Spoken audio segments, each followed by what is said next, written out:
इस धरना प्रदर्शन में हमारे साथ उपस्थित आदरणीय प्रभारी के राजू साहब, सह प्रभारी आदरणीय श्री बेला प्रसाद जी, आदरणीय प्रणव झा जी, आदरणीय अध्यक्ष कमलेश महतो जी, आदरणीय कार्यकारी अध्यक्ष श्री बंधु तिर्की जी, तमाम मंत्रीगण, तमाम सांसदगण, विधायकगण, आज मैं आप सभी को ये बतलाना चाहती हूँ कि आदिवासी समाज सबसे अनोखा समाज है, क्योंकि इस समाज में बराबरी का बात होता है, सामूहिकता का बात होता है, एकता और भाईचारा का बात होता है, और ये सारे वही मूल्य हैं जिसमें संविधान आधारित है। जब संविधान लिखा जा रहा था तो मरान गोम के जयपाल सिंह मुंडा जी ने कहा कि आप लोगों को, आदिवासियों को लोकतांत्रिक तरीके सिखलाने की जरूरत नहीं है, क्योंकि आदिवासी समाज सदियों से लोकतांत्रिक तरीके से जीता आया है। और उस समय आरएसएस के लोग कहते थे कि संविधान का क्या जरूरत है, इस देश में पहले से मनुस्मृति है, तो फिर संविधान का क्या जरूरत है। जब संविधान लिखा गया तो उन्होंने कहा, आरएसएस के लोगों ने कहा कि संविधान में कुछ भी भारतीय नहीं है। तो भारतीय किसमें है? मनुस्मृति में। वही मनुस्मृति जो बराबरी की बात नहीं करता, जो जातिवाद का बात करता है, वही मनुस्मृति जो महिलाओं को कहता है कि महिलाओं को कोई अधिकार नहीं है, महिलाओं को कोई स्वतंत्रता नहीं है, महिलाएं एक वस्तु के समान है। वही मनुस्मृति जिसमें निचली जात के लोगों को धन अर्जित करने का अधिकार नहीं है। आदिवासी समाज तो आजादी का बात करता है, सामूहिकता का बात करता है, एकता, भाईचारा, मेल, प्रेम। तो आपको क्या लगता है कि आदिवासी समाज का विचारधारा कहीं से भी मनुस्मृति से मेल खाता है? मेल खाता है? आप बताइए, मेल खाता है?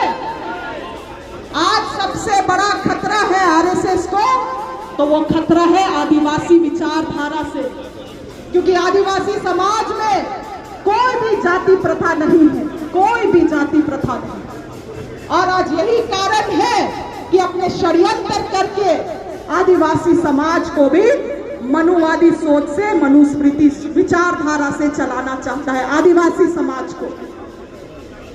और ये सब बोलिएगा तो इन लोगों का पेट में दर्द भी होता है, आज शाम में खूब गरियाएगा हमको, मगर सच्चाई है तो बोलना तो पड़ेगा।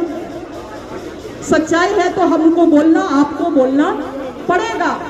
और सच्चाई से ये लोग डरते हैं, समानता से डरते हैं, इक्वालिटी से डरते हैं। और यही कारण है कि यही ताकतें थे जिसने महात्मा गांधी जी के ऊपर गोली चलाया।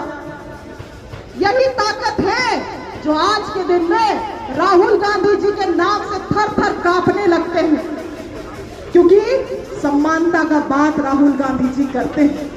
क्योंकि उस समय महात्मा गांधी जी दलितों का घाव को पोंछते थे, उनको सम्मान देते थे। आज ये समानता का व्यवस्था नहीं चाहते हैं, ये जाति व्यवस्था चाहते हैं, और इसी जाति व्यवस्था में आदिवासियों को भी खींचना चाहते हैं। मगर आदिवासी, जिससे आज ये पूरा देश दुनिया सीखा, आज ये लोग बताएंगे कि आदिवासी को कौन सा धर्म में जाना चाहिए। आदिवासी खुद से तय करेगा, आदिवासी खुद से तय करेगा कि उसको सरना धर्म में जाना है, ईसाई धर्म में जाना है, बौद्ध धर्म में जाना है, क्योंकि संविधान का अनुच्छेद 25 वो अधिकार आपको और हमको देता है कि हम कौन धर्म में जाना चाहते हैं। मेरा पैदाइशी उड़ाव है, कोई कितना भी चाह ले, खतियान में भी दर्ज है, उसको नहीं मिटा सकता। मगर धर्म पालन करने का, अपने धर्म को स्वेच्छा से चुनने का आपका और मेरा अधिकार वो संविधान देता है, मनुस्मृति नहीं देता है। और ये लोग पूछते हैं कि तुम्हारा जात क्या है। राहुल गांधी जी से भी इन्होंने किया था, और अब हम लोग से भी सवाल करते हैं कि तुम्हारा जात क्या है। मैं बतलाना चाहती हूँ कि आदिवासी का कोई जात नहीं होता है, वो जातिवाद में नहीं चलता है। हम बराबरी में विश्वास करते हैं, और हमसे तो भाई दुनिया सीखा है। अगर जात का ही बात होता और कभी जात होता तो हम लोग इसका बात होते। हम ही से जो दुनिया बना है, हम लोगों का बाप दादा पुरखा पूर्वज ने जंगल साफ करके इस धरती को रहने लायक बनाया, और आज ये लोग हम लोगों का जात पूछते हैं तो जवाब यही है कि हमारा जात नहीं है। आदिवासी समाज बराबरी में विश्वास करता है, संवैधानिक मूल्यों से चलता है, और आज केंद्र सरकार को आदिवासी समाज का बात मानना होगा। सरना धर्म को 7वां कॉलम लागू करना होगा।